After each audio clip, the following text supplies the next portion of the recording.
Good morning, everyone. It's Robert from On My Turntable. Hope you're having a great morning this morning. It is Sunday morning. As always, a coffee kind of morning. On this gorgeous long weekend. As some of you may know, maybe you don't, if you follow me on Instagram, Facebook, TikTok, I post a lot of released on this day albums. And it's been going on for quite a while. It's a cool thing. I just research and what's released on this particular day and go from there. So I thought, why not just make a video of the month of May? We are now the 19th.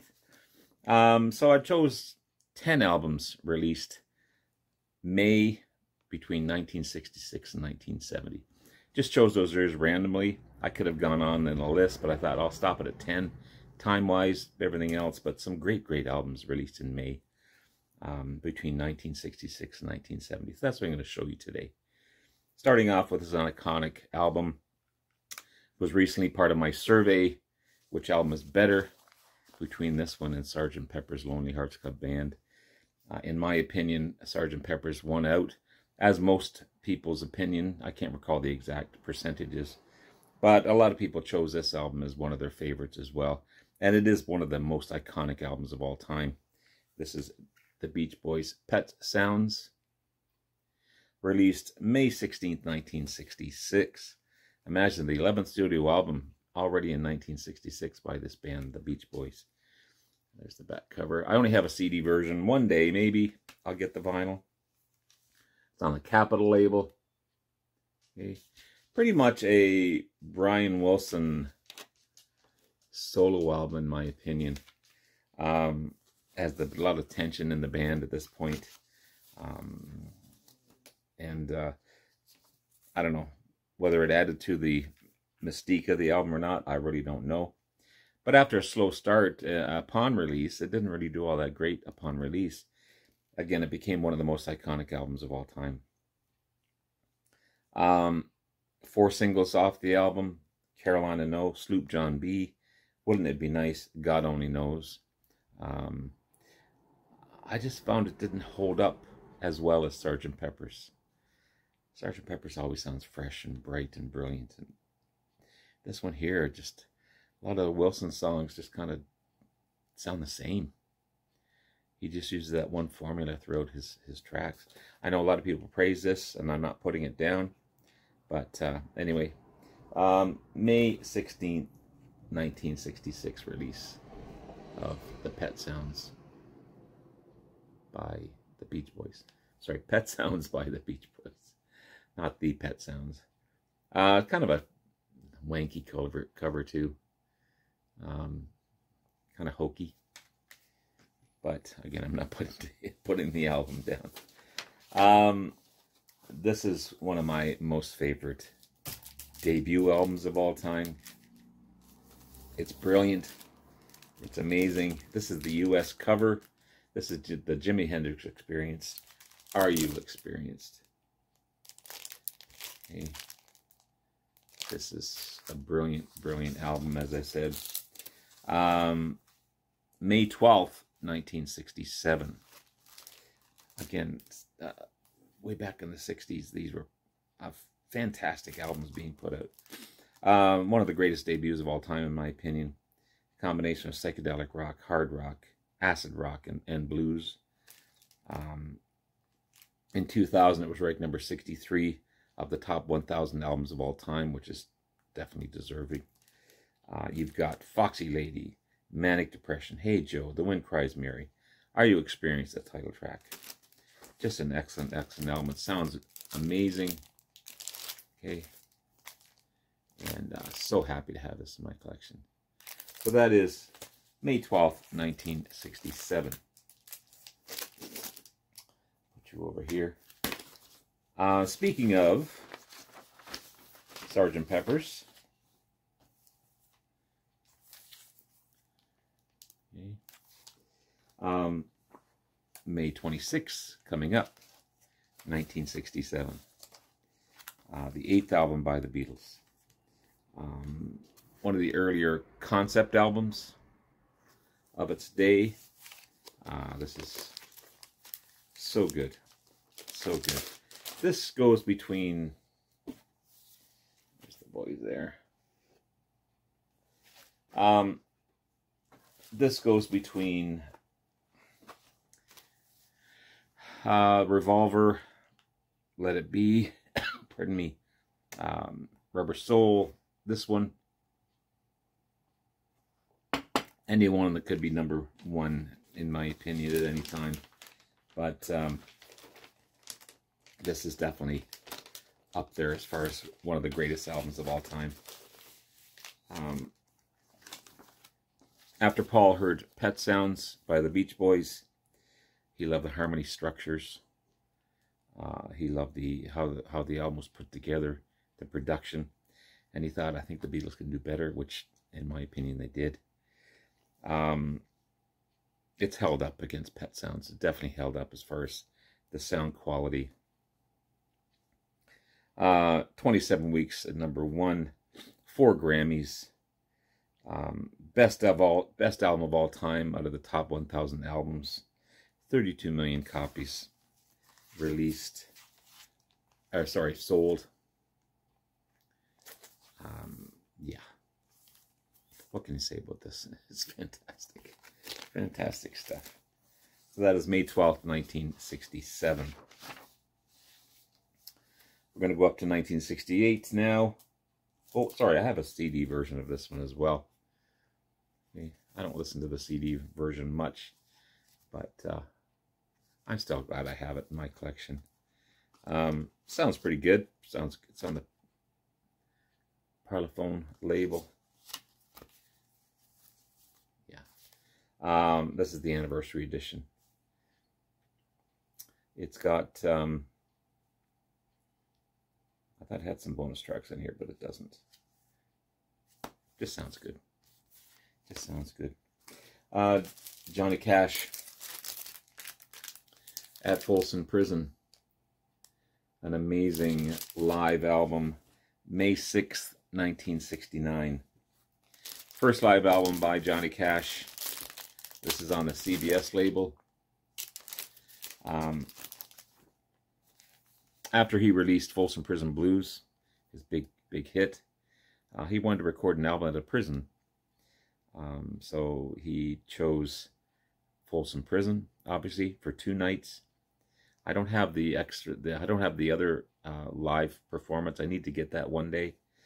But you got June Carter, Carl Perkins, and then the Tennessee 3 performing on this one. Excellent, excellent stuff. And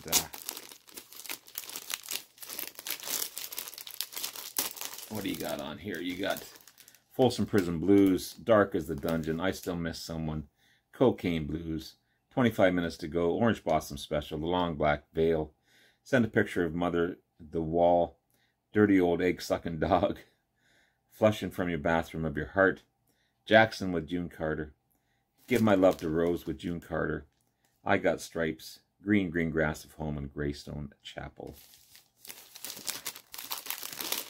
Amazing live album by Mr. Johnny. And yes, I do love Johnny Cash. This is a cool album. This is a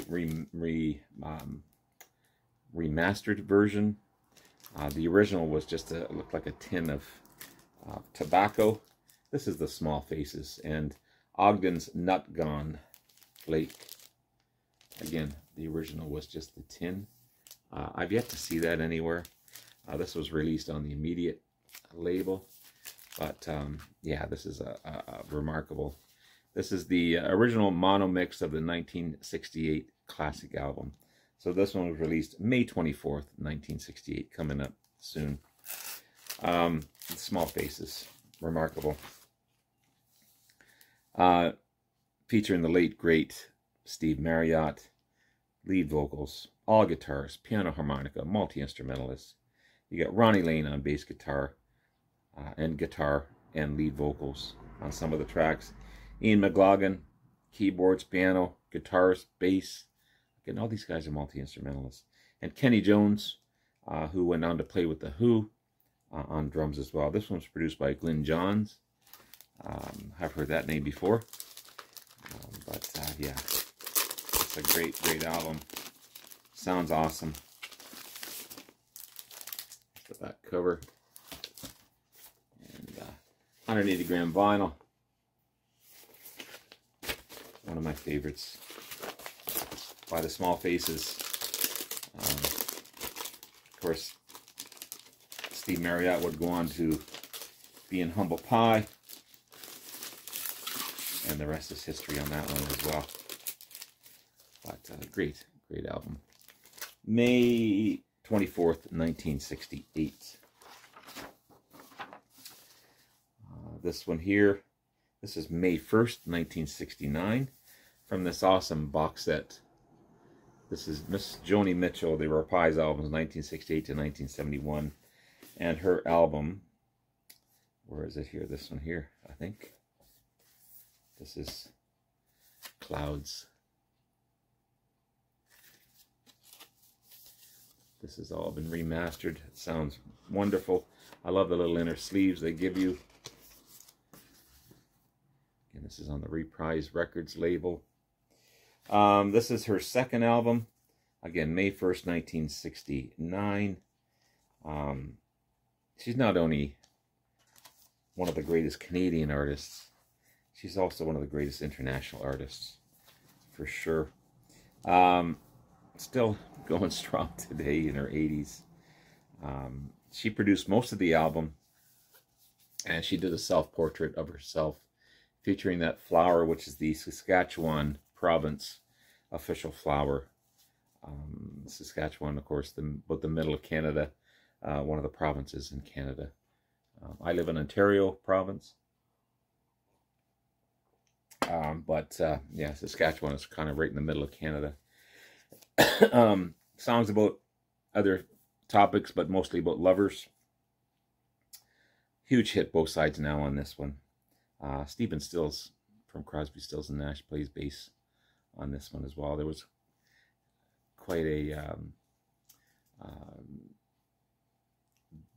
they were just all best friends and lovers and everything else. Yeah. Joni Mitchell.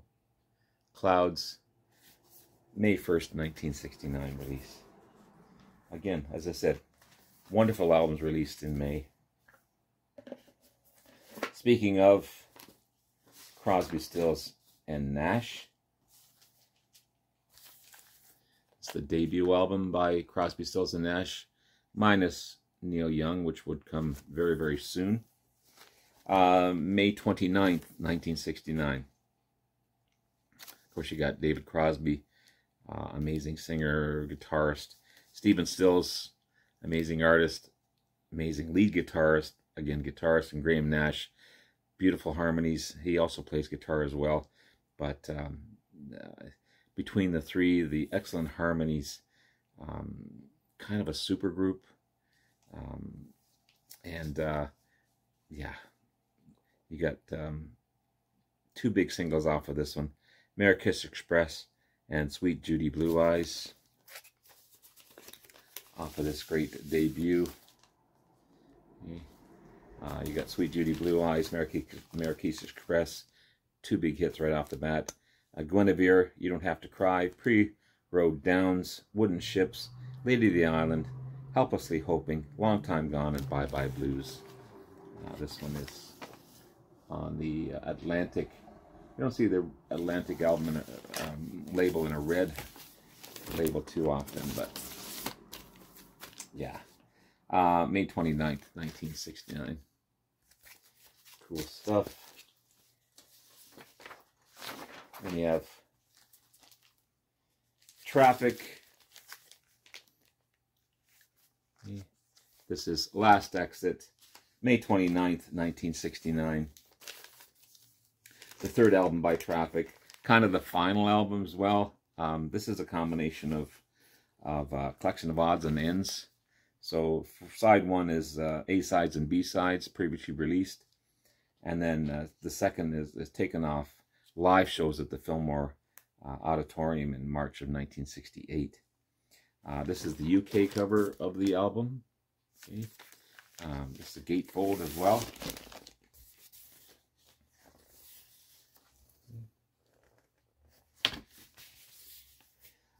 You've got featuring Steve Winwood, organ, lead vocals, bass guitar, Dave Mason, guitar and lead vocals as well, Chris Wood, flute, sax, and keyboards, and Jim Capaldi on drums. You got side one, Just For You, and then Shanghai Noodle Factory, Something's Got a Hold of My Toe, Withering Tree, Medication, Goo, and then side two is recorded at the Fillmore East, Feeling Good, which is 10 minutes and 50 seconds long, and Blind Man, which is 7 minutes and 10 seconds long. Awesome, awesome stuff. That is May 29th, 1969. Again, tons of great stuff released. And finally, I left the best for last, in my opinion. This is May 8th, 1970. I do have a CD version of Let It Be. Okay. This was their last studio album, released pretty much after a month after they broke up. The 12th and final album by the band. After the release of the deluxe package, which I have here, that I've shown in other videos, I won't spend a lot of time on this one, but this is just remarkable. After the video of this one, this is the LP set, by the way, and that's a treasure in my opinion. But after the release of that, the movie and the film about the album, it became one of my favorite albums. I just had so much respect for how the songs were built. I know there were tension at the time. You know, George left, came back, but they managed to put out a fantastic album and a rooftop concert as well. But this is just outstanding. Again, one of my favorites. I'm going to treasure that one for a long time. May 8th, 1970. So there you have it, guys. There's 10 fantastic albums released in the month of May. I hope you enjoy. Check these albums out if you don't know them already. They're fantastic. Have yourself a great rest of the day. Love you all. We'll talk to you again soon. Bye now.